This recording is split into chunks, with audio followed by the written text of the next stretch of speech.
Welcome, ladies and gentlemen, to another glorious episode of Requiems of Mysteries, and this is season 2, episode 2. So yeah, it's rolling. We're doing this.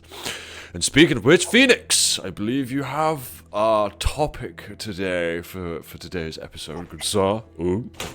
I do. Shaking my entire desk. I do. Today is about a local legend from my area about a spirit or individual that is said to roam Route 351 and near Copel, Big Beaver, and New Galilee in Beaver County, Pennsylvania. So, fair play. Basically, what everybody sees is, or what it's said to happen is, people claim to see a man walking that glows green. Okay. He has no face, no eyes, no nose, and only one arm. I thought you were going to say no nuts. Sorry. And so people claim to see him, and it's not that he tries to harm anybody or anything like that, but they have dubbed him with the name of Charlie No Face. Wow, okay. Yikes, that's And a little disturbing. Yeah, just imagine going through a tunnel, because he said to roam tunnels and everything around the area. Right. And you're driving through this tunnel, and walking towards you is a one-armed green man with no eyes that glows green. Like, do you know this? Do you know what the weird thing is, though? The first thing that's come to my mind is that episode of The Simpsons where Mr. Burns' pupils are really dilated and he's glowing green, and he comes out the woods and he's like, "Hello, I bring you peace." But yeah, just that in itself, like just saying you're driving down a highway or in a tunnel, and you see a one-armed green glowing man with no eyes, and yeah, just I'm hand braking and I'm 180 and I'm gone. Like no, just no. And though this local legend, I've never seen it. Okay. But I also didn't really know it existed until like 2 weeks ago, where I was suggested this by somebody. So I started looking into it a little bit, and I think Ghost Adventures or somebody like that did something about it. And I remember seeing that, and I was like, okay, I'm gonna look into this. Fair play. And so then I realized, like, oh, wow, it's not only folklore and a local legend. It actually has a true tragic backstory to it. Okay, color me intrigued. So, in 1919, a young boy around 8 to 10 years old, named Raymond Robinson, was electrocuted by a power line.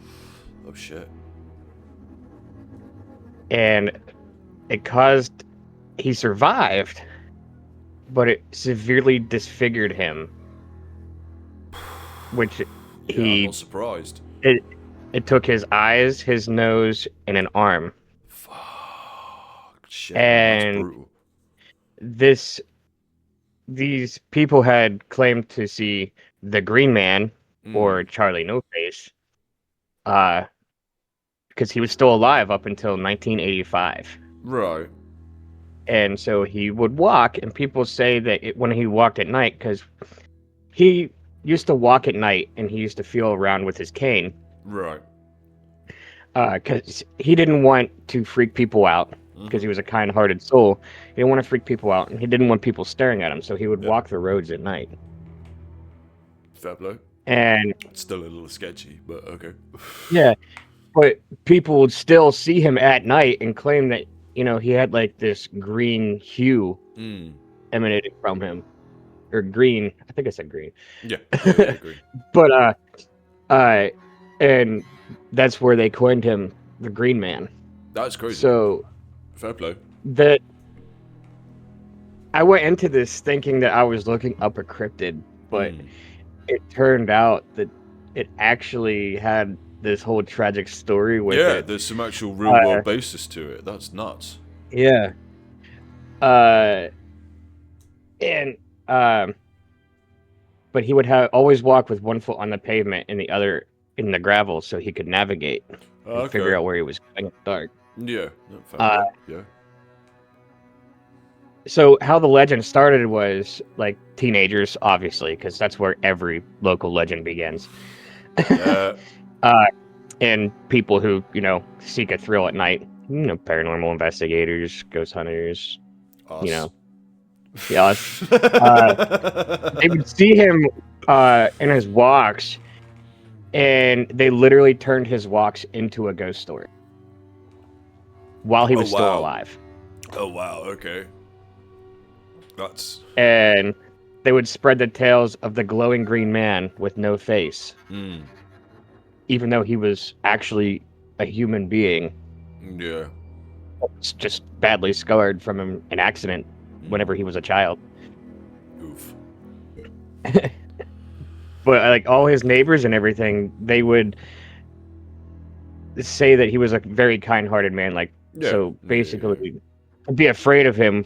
That everybody would say is like, no, it's not a ghost. Like, it's a real guy. But now, since his passing, people say they still see the green man. Now it's a ghost. Now it's a ghost story. No, fair play. But he died in 1985. 3 years before I was born.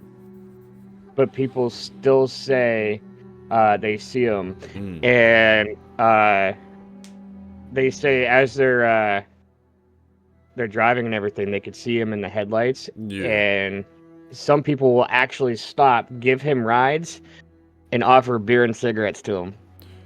Fair play. No, fair play. That's cool. That's very cool.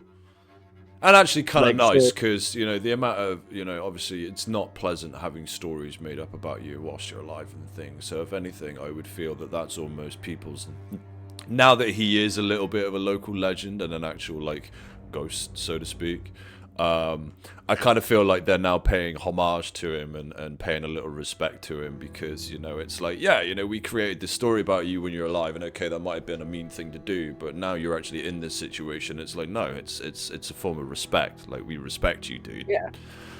So it's a really backhanded, long-winded way of righting a wrong, but at the same time, it's still like, that's kind of cool. Like, just the fact that people have been offering him rides and beers and ciggies and shit. Like, and it's fun. It's kind of cool too, because that even happened in his life when he was a person too. Like, people would see him walking in the dark and stop offering rides, beer, fair cigarettes. Play. Then in that case, then it's almost like carrying on a tradition. In which case, that's cool. That's really cool. But I did not expect to find what I found whenever I was researching. No, I can imagine. You go into something thinking it's a monster or something, and then all of a sudden you find out not only it's a ghost story, but also it's grounded in reality. It's like, oh shit. And not only that, but literally a tragedy. Yeah. Happened. Yeah. Like, I don't know much about the detail of the electrical accident that he had, but I did see it was a power line, so I don't know if he stepped in a puddle that down power line was in, or what, or if he grabbed a hold of one. Let's face it, the electrics and things back in the 1990s weren't exactly, great. Not exactly up to current code. No. No. This is coming from the fact that we come after a generation where they had to put warning signs on lead-based paint and then realize maybe we shouldn't actually use lead-based paint at all. So, yeah. But yeah, dude, that's crazy. That's fucking nuts, dude. It was kind of cool, but yeah, I've been digging up pictures too and everything, and you guys will see there's pictures of him. Love a picture. There's pictures of him. But yeah, it was just. We'll have to get you to go down there one day. Story, yeah, part of this story actually, whenever I first read it, it kind of broke my heart, and then the more I got into it, it made my heart happy. Yeah. Yeah, I can understand that. Like, this guy had something really fucking brutally horrific happen to him, and he tried to make the best of it, and even though there was this story created around him, people still treated him as a person, and that... Yeah. You don't get that And it was... in this day and age. You really don't. Yeah, and the wild thing, too, is it shows the type of person that he was, because he didn't want to make people uncomfortable. So he chose to walk around at night because he still wanted to be outside, but he didn't want the stairs and he didn't want people to feel uncomfortable, so he chose to walk around at night. No, it's fair, man. Fair blow. That's, yeah.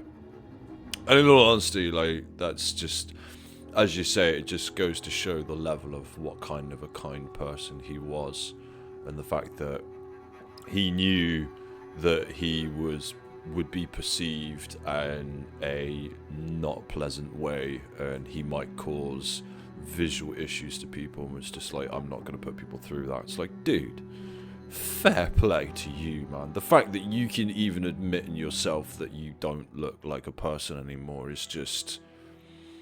But he didn't, it's not even that, like, he didn't deserve to be walking at night. No, like, he didn't. No, not at all.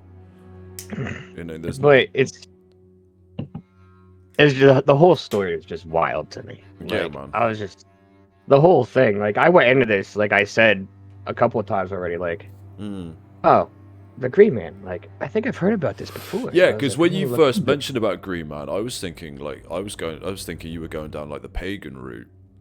Because there's with Wicca and things, because there's the whole Green Man, which ties to, I think it's Irish paganism, here in the UK, and obviously in Ireland. Where it's all like the spirit of nature and things like that. But when you said then it was a ghost story, it was like, ooh, okay, now I'm really intrigued. So that's cool as fuck though, dude. Sucks. Again, yeah, sucks. You know, tragic background and everything. That's really bad. But I find with a lot of these sort of stories, that's the way it tends to go. Oh yeah, like 100%. But I wasn't ready because I actually at first thought it was a cryptid. Like hearing just the Green Man. Yeah. I was just like, yeah, well, it sounds like a cryptid. Yeah. Well, yeah, it sounds like a cryptid. It sounds like some sort of pagan thing. I envisioned like Treebeard, you know, or something similar. Because you know, when you hear of the Green Man in the UK, it's normally like a load of leaves compiled in like a symmetrical way with a face on it and things like that's normally the Green Man. But yeah, like the fact that this guy. The fact that he even survived it, man, like, holy shit. A level of pain. Yeah. Especially back then as well. I mean, guarantee you he would have been on morphine of some level. 1919, I don't know if they were still using laudanum around those times. Possibly, maybe, I don't know. But yeah, just, you know, large quantities of cocaine. But yeah, it's just crazy the fact that he actually managed to survive it. Yeah, like it was just wild. Because people don't realize, like, you guys, you need to realize at home, like, there's a reason why you don't touch power lines, and that's because literally the amount of electricity that's going through them is phenomenal. Like, in all rights, that guy should have fried from the inside out. Like, there is no fucking way he should have survived that. The fact that he did is just fucking incredible. Monumental. I mean, because it even takes me back to, like, I remember of TV shows, 1,000 Ways to Die. In one of the episodes, there's a chick who decides to wear a metal breastplated bra, and they're out partying, and the thunderstorm kicks off. She gets soaked through, and because of this metal thing that she was wearing, she got zapped by lightning. And it's just, you know, and you see pictures of people that have been hit by lightning, and you see all the nerve damage and everything. I mean, don't get me wrong, it looks amazing as on a tattoo side of things. Like, that would be amazing. But to actually go through that and to survive is just incredible. Absolutely incredible. And, yeah, he should have... Especially during that time. Especially during that time. Oh, yeah. I mean, right, there might not have been the level of power going through in comparison to, say, modern day, because obviously, you know, again, we've advanced technology and everything. But even still, that would have been a very, very, very fucking large quantity of electricity that went through him. Yeah, I mean, it basically melted his face. So Yeah. Yeah. But I mean, that's all I got for that one. So you guys can let me know in the comments about what you thought about the Green Man story. And if you guys have any stories that you would like us to tell. Yeah. By all means, there's links to the Discord. We have a Discord. If you haven't joined already, come join us. It's a lot of fun. It's a nice community. Nice and cool community. Weird community, but that's just because what we post. But that's because, weird, sketchy stories. And we're weird people. Him especially. But yeah, we can... Hey! But yeah, by all means, do post in the Discord and let us know of any sort of sketchy stories and things. And comment below as well in the YouTube video. And let us know of any sort of folk area stories that maybe have a little tie in truth to reality and things. That would be cool to hear from you. 100%. But until next time, guys.